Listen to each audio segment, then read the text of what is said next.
Welcome to the FHDL video. We are looking at the unit 2, which is modeling styles in VHDL. The objective of this unit is to study the basic programming in VHDL, and after going through this unit or watching this video, you will be able to describe and test digital logic circuits in the various modeling styles like data flow, behavioral and structural description. The contents of this unit are, first of all, the data flow description. We'll be seeing at highlights of the data flow description, the structure of the data flow description, the data types, which can be even vectors also. And in the behavioral description, we'll be looking at again the highlights of the behavioral description, structure of HDL, as well as the variable assignment, some of the sequential statements. And in the structural description, highlights of the structural description, organization of the structural description, and state machines. So first let's start with what does HDL stand for. Some of you might be knowing. If not, by looking into this slide, you can see that HDL is a short for hardware description language.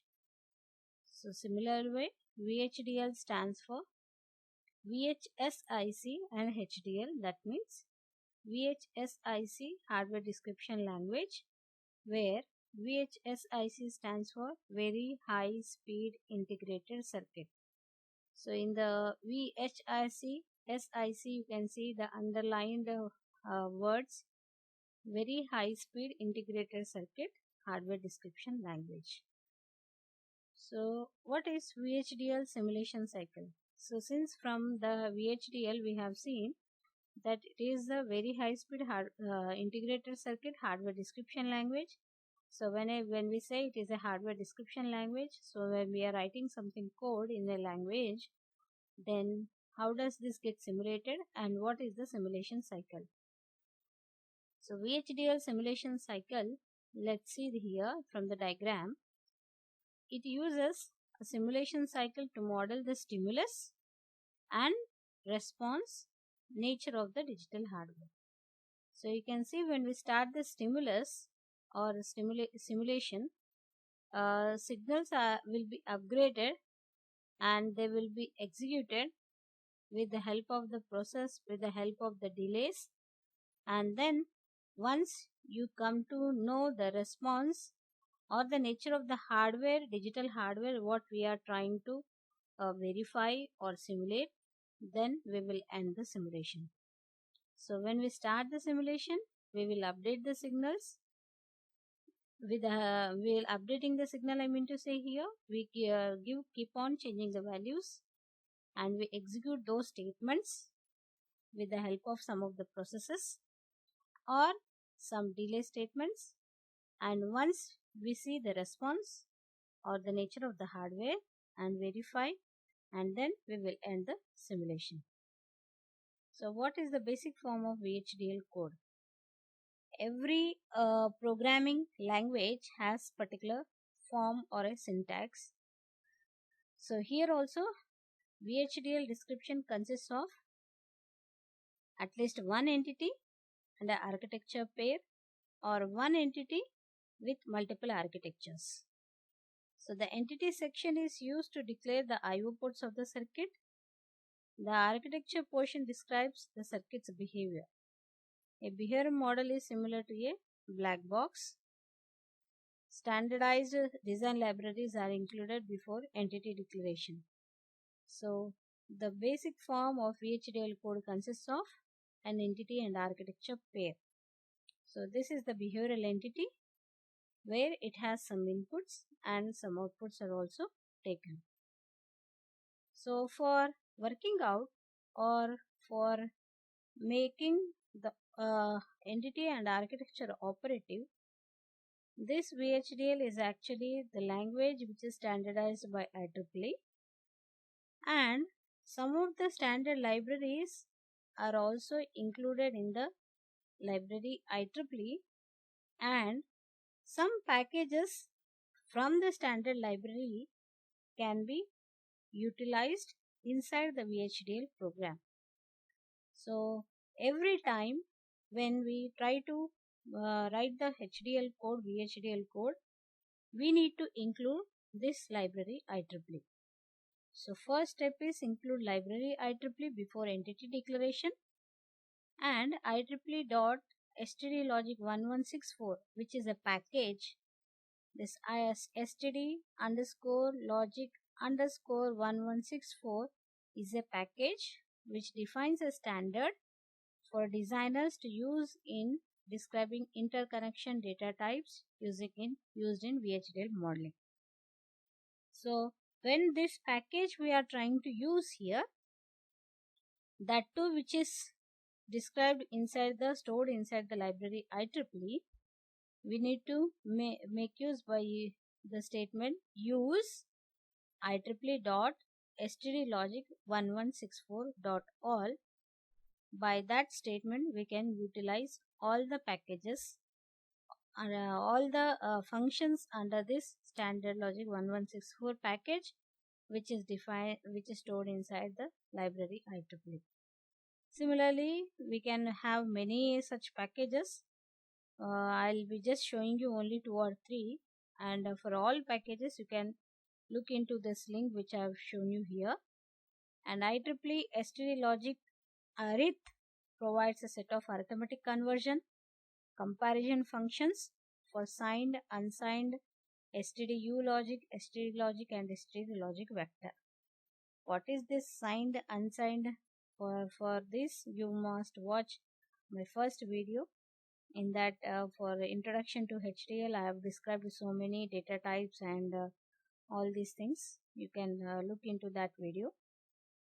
And next is IEEE.stdlogic unsigned.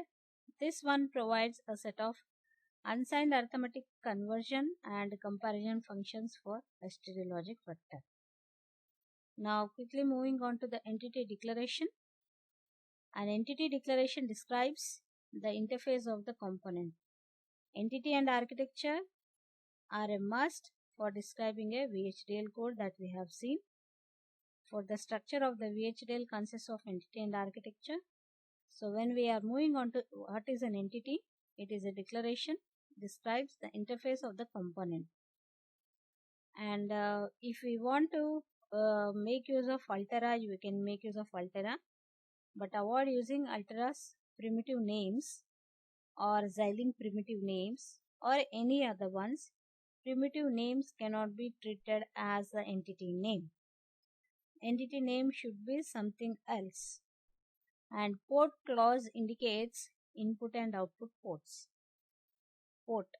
Here you can see the example program is also shown for entity declaration for a half adder. Half adder we are having X, Y and enable as the inputs, and carry and result are the outputs. So entity name is, so here the entity name cannot be the primitive names as it said here, but it can be something else. So I have written it as half underscore adder. And port clause here you can see indicates the input and output ports. So within the brackets we need to mention which are the input ports. Like here in the block diagram I mentioned it as X, Y and enable. So you can write X, Y and enable, which are of input type, and the data type it is taking as bit type.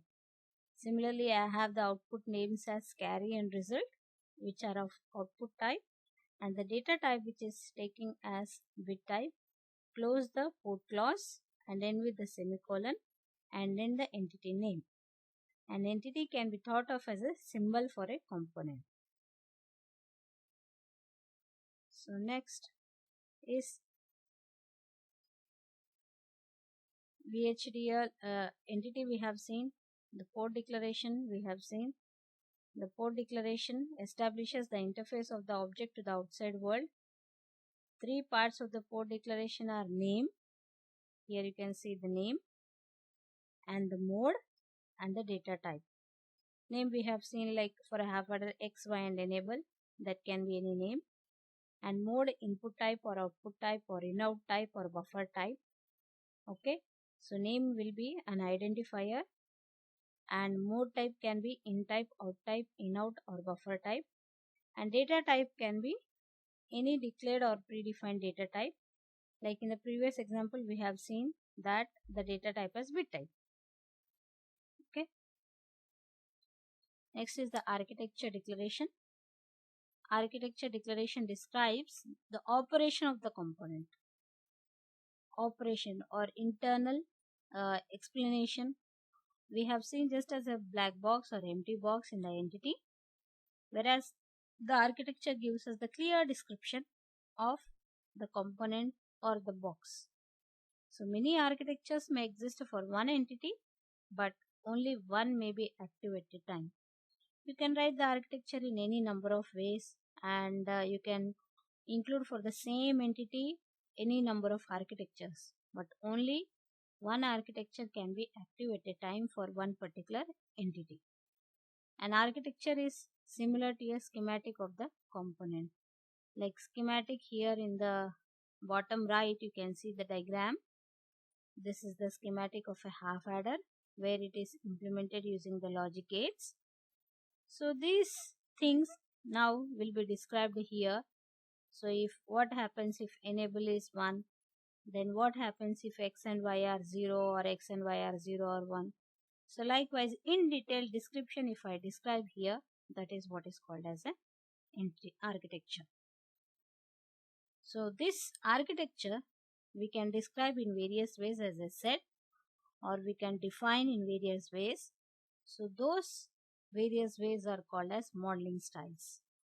There are 3 modeling styles basically to describe the architecture in VHDL, that is behavioral, which is also called as the sequential modeling style, and the next one is the data flow, and the other one is the structural modeling style.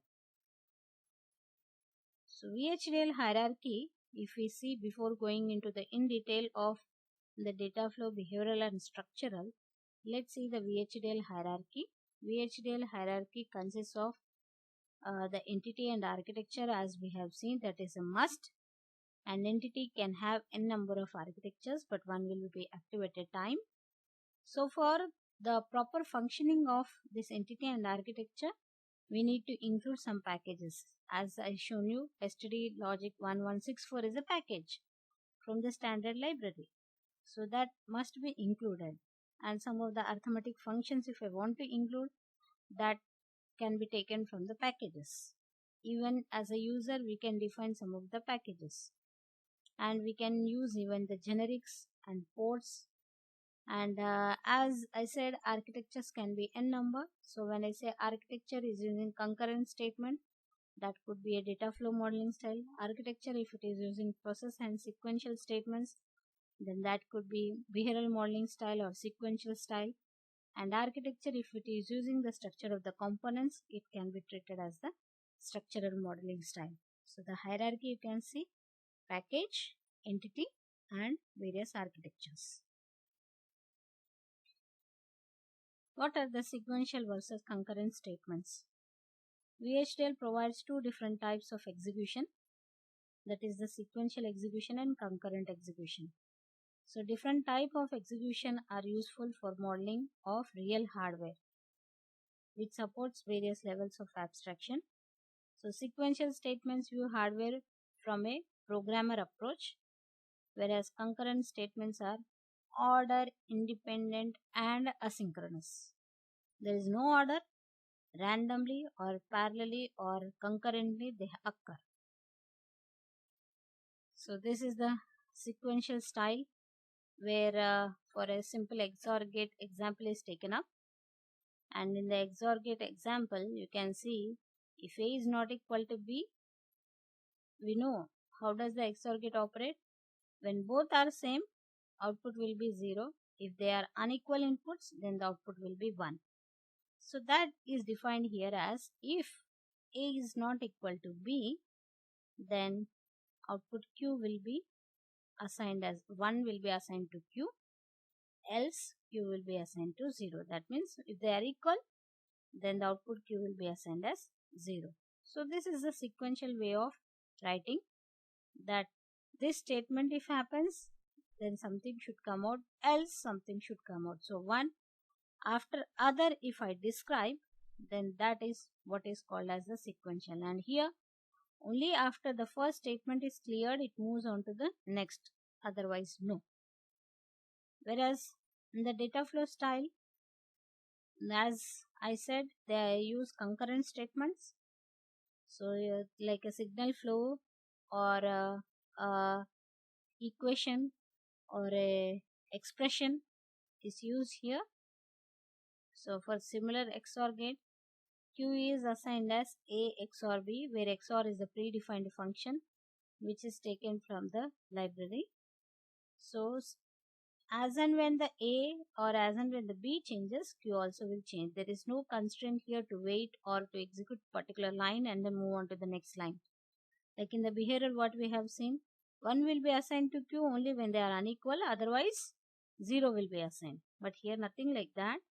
So these statements are nothing but the concurrent statements. Next, structural style is in the structural statements we try to make use of the primitives or the user defined gates or the user defined blocks, and the structure like the logic diagram is the basic for implementing the structural style. So here this XOR function is what? A XOR B is what? A bar B plus AB bar, isn't it? Suppose if A and B are inputs, then my XOR expression will be A bar B plus AB bar. So here that if I implement here A bar B and to the OR gate they are given and A B bar. Okay.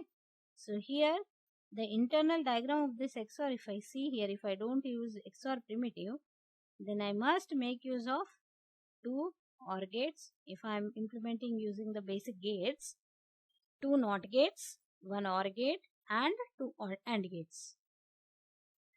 So I'll label them as U1, U2, U3, U4, U5.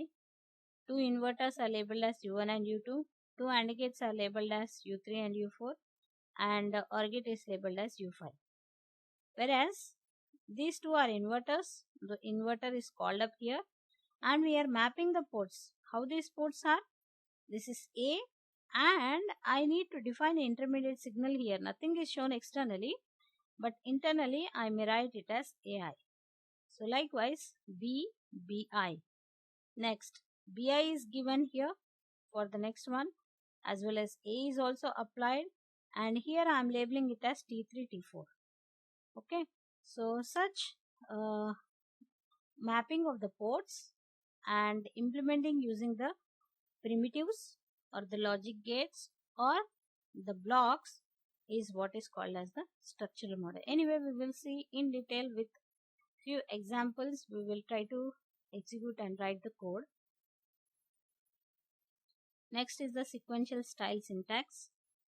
So as just now we have seen the example if-else conditional statement, but whereas the process statement is a must in the sequential style syntax, process label and the process statement. Process label is here not mandatory, it is optional, but process statement is a must with sensitivity list.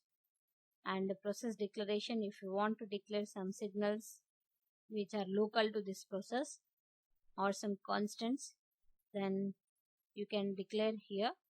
But since we don't have any no signal declarations here, we don't use it. And begin, then process statements, and end process. If you label it, then end with the end process label. Assignments here, the process statements or the assignments here are executed sequentially inside the process. So here you can see the signal variable assignments. The flow is like if condition then statements, else if condition then statements, else lastly statements, and you need to end if. So this is one such statements, nested if else if else. We can also use for as a sequential statement for range, then loop and statements end loop. So you can use a while also, while, condition, loop and statements end loop. Then case condition is that conditional value, when that particular value is there, then statement 1 could be appearing. Next, when value is something else, then statement 2.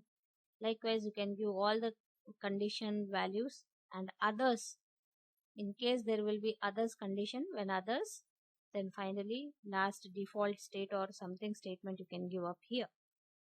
So these are some of the sequential statement which can be used inside the VHDL, like if else if, for loop, while loop, case condition, and wait on signal until expression for time is also used inside the test bench.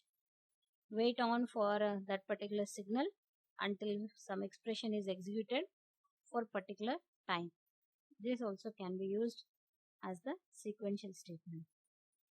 Next, what are the data objects? There are three types of data objects. They are signals, variables, and constants. Signals can be considered as wires in a schematic, and signals can have current value and future value. Currently, what could be the value, and future, later on, something else it could be there. So signals are like randomly changing, or as and when the value changes, it changes. So signal can have current value as well as future values. There is not such thing that it should be sticky to some value. Whereas moving on to the variables and constants, they are used to model the behavior of the circuit, and they are used in procedures and functions. So variable, as the name indicates, variable, so it can also take some value, but variables are only to one particular name or thing, not like a signal. Signal is simply like a wire connection. Whatever you give, it takes.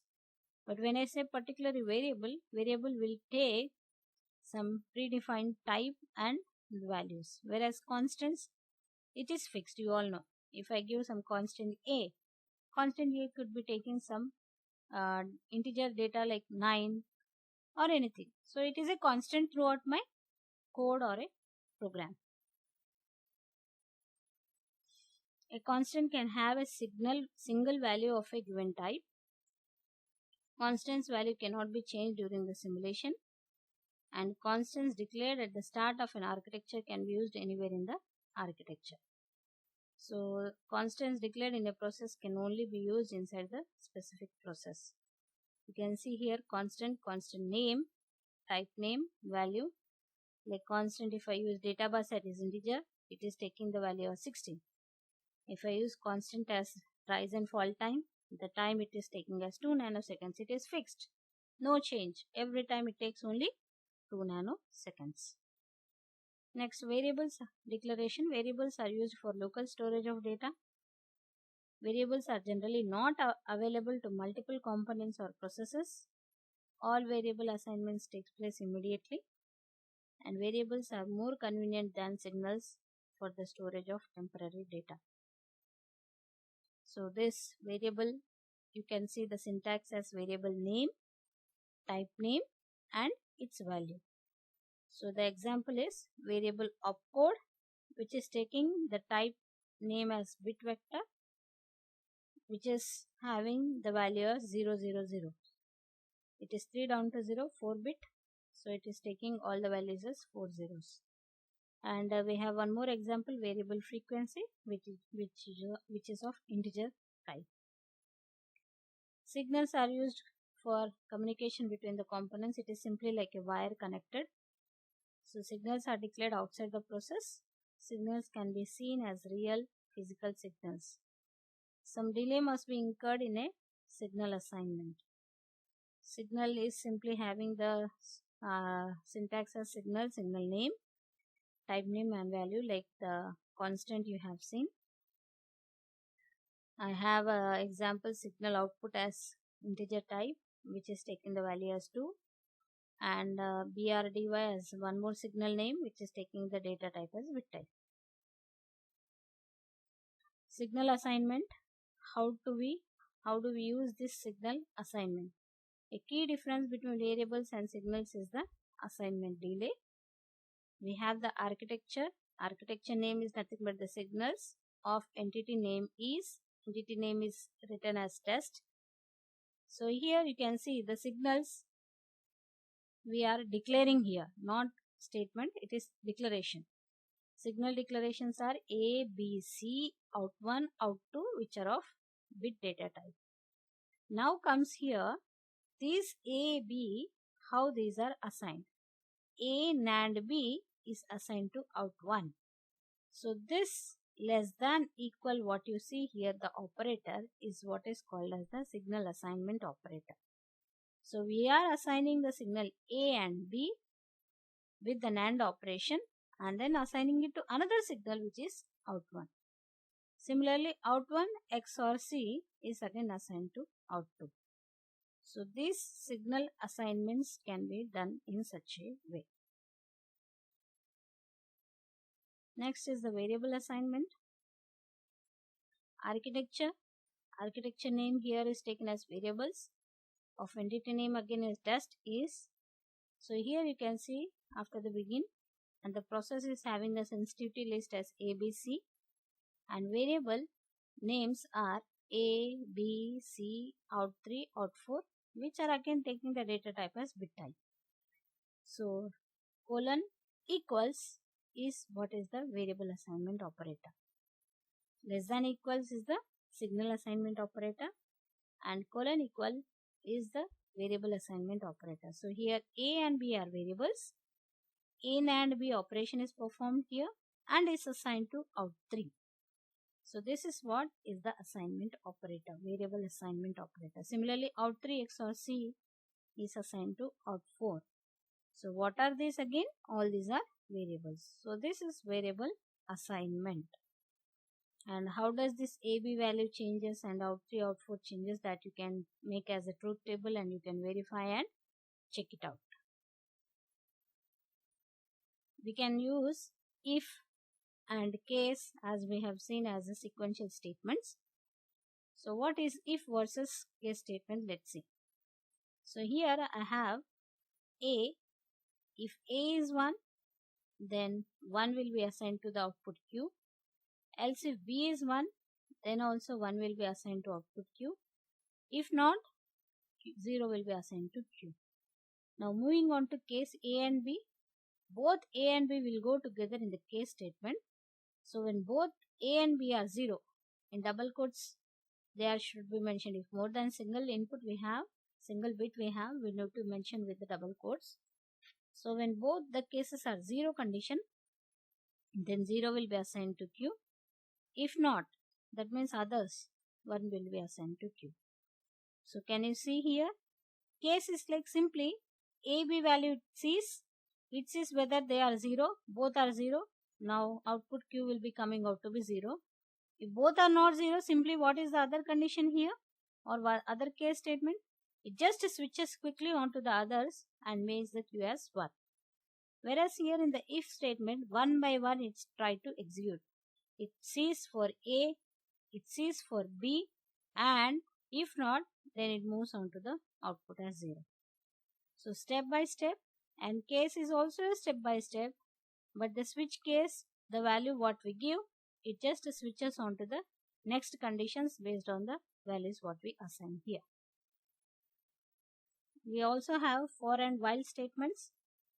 So for is like a loop statement, while is also a loop statement, and for and while are similar to the loop statement what you have studied in the C programming. For I in 0 to 9, loop, and inside the loop till the I value starts from 0 to 9, AI and BI and operation will be performed between A and B and will be assigned to Q. So for is considered to be a combinational circuit by some synthesis tools. Thus it cannot have a wait statement to be synthesized. Like while, before starting the while, we need to assign I. I is assigned as 0 initially, and while I is less than 9, till I is less than 9, taking the I values from 0 to 9. Again it does, but waits on the clock until clock is 1. That means for the clock rising, and it ends the loop. So while is considered to be an FSM by some synthesis tool. Thus it needs a wait statement to be synthesized. So Till here, I hope you have understood what are the sequential statement, what is the entity and architecture, and some of the libraries packages. In my next video, you will be watching in detail about the data flow, behavioral and structural description. Thanks for watching.